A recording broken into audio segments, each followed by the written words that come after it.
Hello, hey everybody, Michelle here with Michelle Beckner Family Wellness. I'll just give everybody a couple minutes to join. If you're new here, welcome. Every Wednesday, I try to do a live stream, a live Q&A. Today, we're talking about soy. I know I had a lot of people ask questions about soy, which is no surprise to me. There's always a lot of questions about soy, and I have a lot to say about soy. So hopefully we can get through it all. If not, then we'll just have to do a part two. And let me just take a sip of water real quick. Okay, so if you're watching, please say hello. I've got questions over here on my computer, and I have notes and a notebook. So I'm just trying to get organized so that I can talk to you guys. All right, if you can hear me, okay, let me know. And all right, I guess we'll just jump right in. So if you are watching, please say hello. First of all, I really like to just see who's here and to get to know everybody in the group and to just make this fun. So it's always fun when I get to see who's watching and like some fun comments or fun emojis or whatever it is. I like to have fun when I'm working, so it helps when you guys engage with me. And but I totally understand that a lot of time we're multitasking while we're doing this kind of stuff. So I get it if you can't. But I also want to know if you're here and you asked a question in the post that I had, just say hi or whatever so I know you're here so I can make sure I know that I'm talking to you when I'm answering your question. And yeah, if you're watching the replay, let me know in the comments, say replay or whatever. If you have any more questions, post them in the comments. Again, we're talking about soy. And sorry, I need to drink water. I was just doing Legos with my kids before I came up here, and then I had to like scramble and get this ready because we had to like finish the page that we were working on. All right, so we're talking about soy. So I think what I'm gonna do is start a little bit with my my thoughts on soy. I'll try not to talk too much about it, and then that might answer that probably will answer some people's questions, and then it'll also help like lead us into answering some other questions. So hopefully that's cool. All right, so what's the deal with soy? And why do some doctors say you should go dairy and soy free at the same time? Why are so many of us dairy and soy free? Like, what's the deal with soy and dairy? So some of you guys might already know this, maybe not. So with an allergy, it's the protein that our body is reacting to. My baby's crying. I might have to run and get her. She sounds sleepy, so hopefully she'll fall back asleep. I turn down the volume on the monitor. So the protein is what we are reacting to when we have any sort of reaction to a food, okay? So in dairy, the two main proteins that we need to be careful with are casein and whey, all right? We probably all already know this unless you're super new. So the thing with soy is the protein, there is a certain protein in soy that is similar to the proteins in dairy, and that can cause a cross reaction. So cross reactions are quite common. There's different foods that have different cross reactions with each other. They're very well studied. So for example, like peanuts are legumes, and so is soy, but peanuts and soy don't really have much of a cross reaction, but dairy and soy do, okay? So that's why some doctors say, like, all right, it looks like your baby has a dairy allergy, go ahead and cut dairy and soy because they're very similar. They can have cross reactions. If you get allergy testing, like IgE allergy testing, and you show positive to dairy or soy, then they might say to cut both because it could be maybe your baby showed positive for dairy, but it's actually more of a soy allergy. It's just showing up as a cross-reactive allergy to dairy.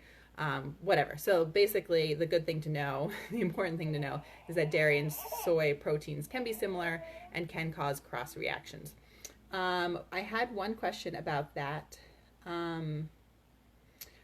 Jess, if Jess is watching, Jess Wyatt, if you're watching, she was asking how much are dairy or egg intolerances linked with soy intolerance.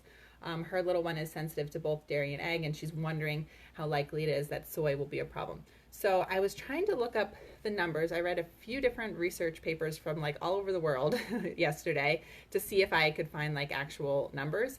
And it seems that they vary quite a bit as far as the cross reaction between dairy and soy. There really isn't any identified cross reaction between dairy and eggs. So, so the chances of that is less likely. But with dairy, it's anywhere from like 10% of the babies that have dairy also react to soy up to 40. So like anywhere between 10 and 40%. I've even heard as high as 50%, but I couldn't find it in any studies yesterday. So 10 to 40% of people, babies, I should say babies, because I was looking at studies specifically on babies, 10 to 40% of them that are reactive to dairy will also react to soy. I think there's a lot that needs to be it needs to be kind of taken with a grain of salt, I guess, because this usually they're only studying the IgE allergies, but maybe your baby has an intolerance or an IgG sensitivity.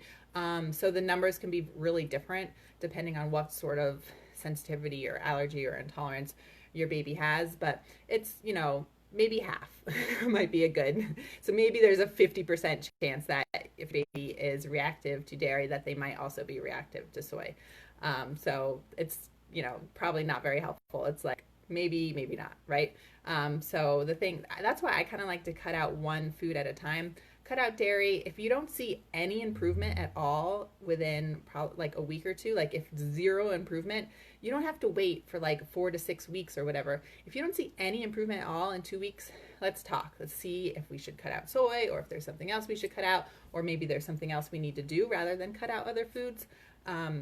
But yeah, so that's with dairy and soy. With dairy and egg, like I said, there isn't really any cross reaction, but a sensitive baby, depending on like what their sensitivity is, if it's an allergy sensitivity, whatever, they might be sensitive to more than one food because, as you may have heard in like a lot of my teachings, like my baby skin solution program that I do, it may seem like your baby's sensitive to everything right now, and that's because they might have leaky gut, they might have leaky skin, they probably have a lot of inflammation. So like all of these foods that are kind of tough on the gut and highly allergenic, your baby could be reacting to like all of them right now. It might not mean that they have a sensitivity or an allergy to it, but right now they've got leaky gut. So things like egg and soy and dairy and gluten are all really tough on the gut. So right now, your baby may react to all of those things because we need to do some work on the inside. Does that make sense? So dairy and soy, there's certainly a cross reaction. Maybe about 50% at most of the babies that are allergic to dairy will be allergic to soy. When it comes to like soy and anything else, or any other combination, you might see a combination of reactions just because of what's going on in your baby with leaky gut and inflammation, leaky skin, all that kind of stuff could make it so that there seems like they're sensitive to a lot of things right now. Let me know if that's making sense. Okay, I'm going to take another water break. Alrighty, so I have a feeling this is going to be a long one, but hopefully that was some good information. So that's the deal with dairy and soy. Okay, so similar proteins, you may or may not see a problem. What I like to make very clear when it comes to soy is, and where do I want to start with this? Soy is a tough one. A lot of people are like, oh my gosh, I need to cut soy. It's in everything. This is, really, really difficult. And we have to cut dairy and soy at the same time. I want to have you understand there's 2 different types of soy that I think it's really important for us to make a clear distinction between. And I don't think there's not many people that do what I do anyway, but I don't think a lot of people make this distinction that's super, super important, okay? So there's real soy that is real whole foods that, could generally actually be good for us. And then there's processed, quote, food soy that we find in a lot of our foods. And that's the kind of soy that it's like when I cut soy, it feels like it's in everything. Who was it? Somebody said, why is soy? Sarah said, why is soy in everything? I was like, oh my God, I can totally get up on my soapbox about this. And this is what I'm doing right now. I'll be up on my soapbox for a few minutes. So there's real soy, which I'm really not too scared of or concerned of. Unless your baby is one of those 10 to 40, maybe 50% of babies that cross-react between dairy and soy, or like the small percentage that actually just have a soy allergy. But real soy is not the enemy. So real soy is things like soy sauce, edamame, which is like baby soybeans, tofu, and then there's super good healthy soy fresh, which is even more healthy than the other ones, which is fermented soy that has actually really good nutritional value, and that's things like tempeh or miso or natto or what else? I wrote some things down. I think that's it that I wrote down. Tofu. So that's like real whole food soy. Okay, that stuff is kind of, soy in general gets kind of a bad rap, and I don't really want to go into it too much right now, but for the most part, this kind of real food soy sauce, edamame, tofu, tempeh, miso, like all those kind of things, that can be part of a healthy diet. The stuff that's in this like processed soy that's in everything are things like gums and soy lecithin and like the soy derivatives, right? So it's like super processed soy, tocopherols, which is like a form of vitamin E, that can be soy derived, soy protein isolate, or even sometimes they'll call it vegetable protein isolate. Soybean oil, right? We see that all over the place. Vegetable oil most likely usually has soy in it. So this is all like the hyper processed soy derivatives, and this is when it gets like really tricky and where I get a lot of questions about. So my super simple answer to this, which is my super simple answer to everything when it comes to nutrition and being healthy and caring for your babies and eating right, is eat whole foods, eat real foods, eat that real soy, eat the tofu if you like it and if your baby can handle it, eat the tempeh, eat some miso, it adds really good flavor to things, eat the soy sauce, right? But avoid processed foods, and then you don't need to worry about like calling and seeing if this is soy derived, or what sort of gums do I need to look out on labels, or what is soy lecithin, right? Like if you can't pronounce it, then don't buy it, right? So that is my super simple answer to things like this. Just stick to the whole foods, and this whole area of soy and what comes from soy and what is soy becomes a lot simpler.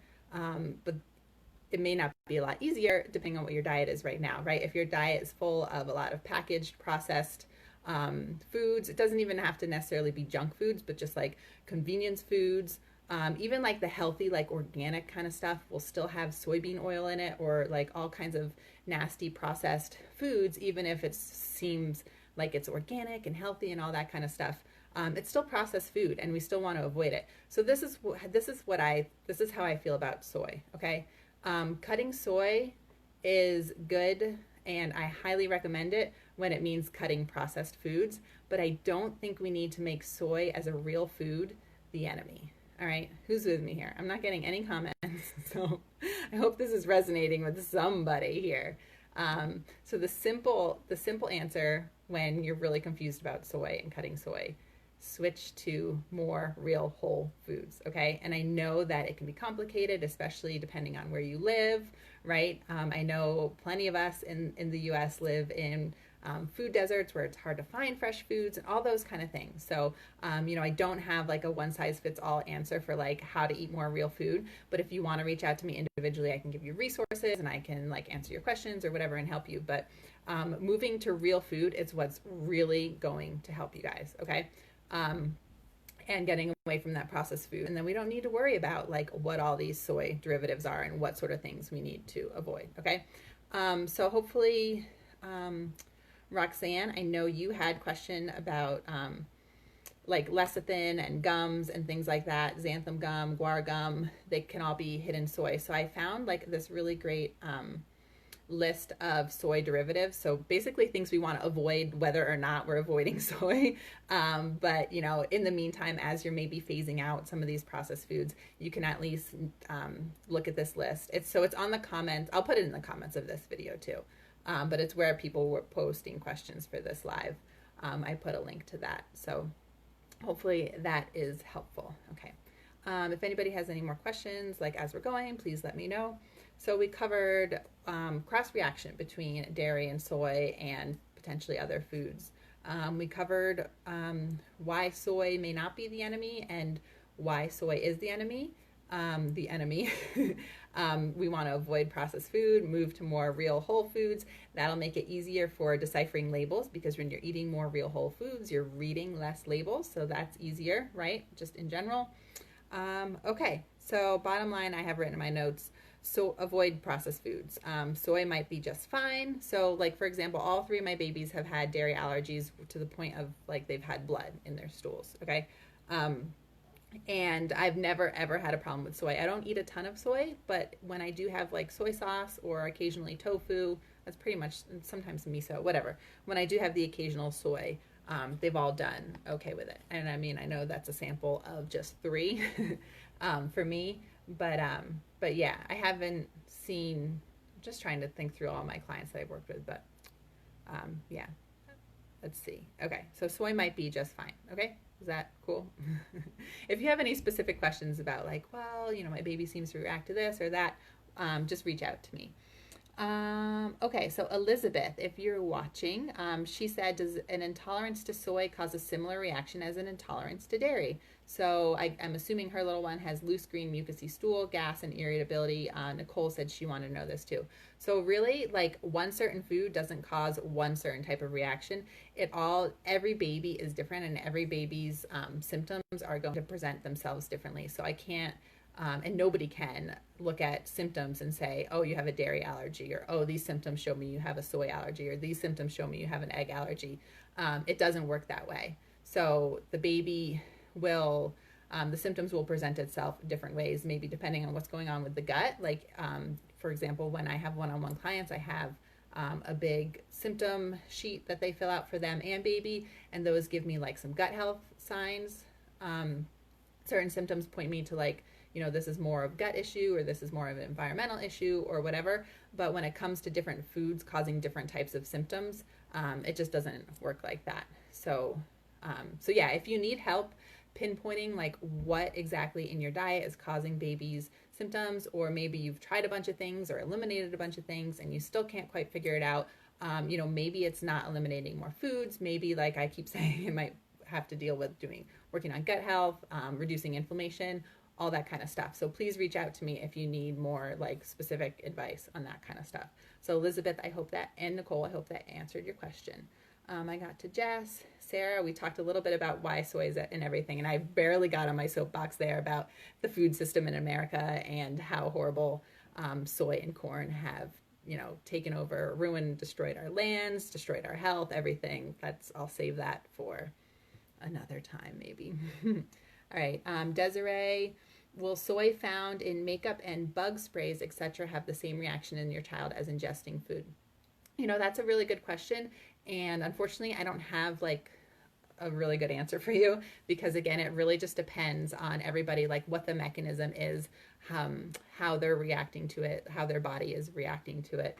I want to say, like, for the most part, it's less common to see reactions for just like topical use versus like actually eating it, because a lot of it can happen if leaky gut is kind of one of the root causes for your baby's sensitivities, then it might not be as big of a reaction. In general, I like to avoid, well, it depends what type of soy, I guess, because there maybe could be, but I like to avoid these kind of processed foods, right? Because now they're not foods, they're used in bug spray or makeup or whatever. I like to avoid those kind of like bad oils, like canola oil, soybean oil, all those inflammatory oils. I like to avoid eating them, and I like to avoid using them on or around my body, because if I don't want it in my body, then I don't want it on my body, because then it ends up in my body. But anyway, yeah, I don't really have a great answer for you, Desiree, like if it'll be the same thing. It's just one of those things that you either have to try it and see how it goes, or just avoid it if you don't want to see how it goes, if that makes sense. Dina, I talked to Dina a little bit through the comments. She had a picture of a canola oil, which canola oil is one of those super inflammatory, toxic foods that we certainly want to avoid, especially when you're working on healing a sensitive baby. But she was talking about soy lecithin. So I think actually we covered that. That is a soy derivative. And yeah, soy lecithin is tolerable to some. Any of these soy derivatives are tolerable to some and not tolerable to others. It like really just depends on the extent of baby sensitivity and maybe the extent of baby's gut health too. So it's really hard to say. So what you can do, like I know some moms who go soy free, they see like definitely they need to go soy free. And they avoid like every derivative that they could ever find, calling companies and whatever, for maybe like a month, 6 weeks, 2 months, whatever, and then start start introducing back in with those like super processed soy additives. I have a hard time, like, so I work with moms. One of the things I do when I work with moms one-on-one is help them with reintroduction. So I'm not going to tell you go eat some processed food to see if baby can handle it. So I introduce soy a little bit differently, because there's just no, I just avoid processed foods because they're not good for us to begin with. Okay, there was something else I wanted to say. Oh, soybean oil. I think, was there a question about soybean oil? I do want to talk about that. All right, Chelsea was saying, do people with soy allergies react to soybean oil? It's not labeled on the warning. Yeah, so that's really tough. In the US, our food allergy labeling laws are ridiculously confusing. So with soybean oil, this is another reason why, like, we just don't want to eat it because it's not required to be labeled as contains soy or required to be like in bold or whatever as an allergen if it's soybean oil, because it is so highly processed. The protein is completely broken down, completely, for the as much as you can, right? Broken down, and it's just like really highly processed. And oil in general, like, doesn't have much protein left in it anyway. So soybean oil, they say, is generally safe for babies that have, for anyone that has any sort of soy allergy. So that's why soybean oil is never listed as an allergen. Again, like, I don't like to worry about that kind of stuff. I don't want soybean oil in my body or my baby's body anyway, because it's highly inflammatory. It causes cellulite, so so we don't want that. We don't want cellulite in our babies even. It's really sad. Like, you've seen. I'm trying to remember where I saw this with some MD, Catherine. I have to get her thing, but babies that are fed or that their mom is eating more of like these omega-6 oils, highly inflammatory oils like soybean oil, canola oil, then they have baby cellulite, right? Because our cells can't use these oils to function and to build a healthy body. So you get like these weird wobbly fat cells, like the cell wall is like wobbly and not strong, and that's where you get cellulite from. So just another reason to avoid soybean oil. But yeah, in general, they say it's safe if you have an allergy, but it's not safe like if you want to actually be healthy and not be eating toxic things that are super inflammatory for your body. Okay, so I will give everybody a minute if they have any questions. I am very highly surprised I haven't had any questions or comments, because I had a lot of questions going into this. Oh, I did get a question through email. Aubrey, I think it was Aubrey who sent me this question over email. If you're not on my email list, get on my email list. Let me know if you want to be on it, or sign up for the Dairy Free Toolkit. Find a way to get on my email list, because I send out, well, so I haven't been sending emails for a while because I have a 6-month-old, so I'm like finally like really in full force back from maternity leave. Even though I've been working with moms and doing programs and things like that, I'm actually sending emails again. So I send out like the replays for all my live streams, and just you're kind of in the loop for what's going on and fun stuff. So anyway, I think it was Aubrey replied to one of my emails and asked about soy. She said, and this is just me paraphrasing in my notes, she said, is soy, I guess she heard that soy is like generally just not good for your body and it's inflammatory. So I guess I kind of answered this already with like the real food versus the processed food. So like that real food soy that I talked about, edamame, soy sauce, tofu, miso, tempeh, that kind of stuff, we really don't need to be as worried of it. I feel like it's kind of recently, over the past few years, been made out to be really bad for us because it's estrogenic and it could cause thyroid issues and all these sort of things, but you would have to eat a lot of it. So I wouldn't worry too much about that if it's real food, whole, like real soy, like those things that I mentioned. These other processed foods, yeah, they're not good for your body and they're inflammatory, and we don't want you eating them. We don't want your baby eating them. We don't want your baby getting them through your milk. So again, I feel like we need to split soy into 2 different categories, just kind of like how, we've heard of like good carbs and bad carbs and good fats and bad fats. It should be good soy and bad soy. And basically it all just comes down to like real food, as minimally processed as possible, is what's best for you guys. Okay, so I think that's everything. All the questions that that I had, and sort of like the skimming the surface of what I wanted to talk about when it came to soy. Again, if you're watching the replay and have questions, then let me know in the comments, or feel free to reach out, PM me, whatever. Like, I'm here to answer your questions. I'm here to help you. I'm here every Wednesday, talking about, whatever it is I feel like you guys want to know or need to know. So if you have any future requests for topics for our Wednesday live stream, let me know. I guess lastly, I just want to end with, if your baby has skin issues, let me know. Does your baby have eczema, or like quote unquote baby acne, or any sort of just like weird, rashy, bumpy, red, angry, inflamed skin? Raise your hand, let me know. And I want to make sure you are in on the free baby skin solution mini course that I do about once a month or so in the group. The next one is next Tuesday. I have not done a really great job letting people know about it, because I've just been, I don't know, the June just went by too quickly, I guess. So let me know if your baby has any sort of skin issues, so you can get in. It's completely, totally free and incredibly valuable and helpful for anybody who babies have skin issues, or even if you just want to learn more about gut health. It's helpful